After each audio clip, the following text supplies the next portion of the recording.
একবারের কথা, ছোট্ট একটি গ্রামে ছিল সুমন নামের এক শিশ। সুমন খুব মজার ছেলে, আর তার সবচেয়ে ভালো বন্ধু ছিল টুনু, একটি হাস্যকর রঙিন মুরগি। সুমন আর টুনু প্রায়ই আকাশে উঠতে চেয়েছিল, কিন্তু তাদের কাছে ছিল কেবল একটি ছোট্ট সাইকেল। একদিন সুমন ভাবল, কিভাবে মেঘের মতো উড়ে যাওয়া যায়। সে টুনুকে বলল, চল আমরা একটা প্ল্যান বানাই। টুনু জিজ্ঞেস করল, কি প্ল্যান? সুমন বলল, আমরা আমাদের সাইকেলের সঙ্গে কিছু বড় বড় ছুরি বাঁধব এবং সাইকেলটাকে মেঘের ডানা বানাব। তারা দুইজন মিলে সাইকেলে কয়েকটা বড় ছুরি বেঁধে ফেলন। সুমন বলল, দেখো এখন আমরা মেঘের মতো উঠতে পারব। সুমন সাইকেল চালাতে লাগল এবং টুনু তার পেছনে বসে কেঁদে কেঁদে বলল, এটা তো মেঘ নয়, এটা তো সাইকেল। সুমন হাসতে হাসতে বলল, তুমি একদম ঠিক বলেছ, কিন্তু আমরা মেঘের ডানা নিয়ে বেরিয়েছি।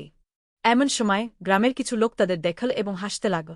একজন বলল, ওরা তো আকাশে উড়ছে, কিন্তু সাইকেলে। সুমন তাদের দিকে হাত নেড়ে বলল, মেঘের ডানা।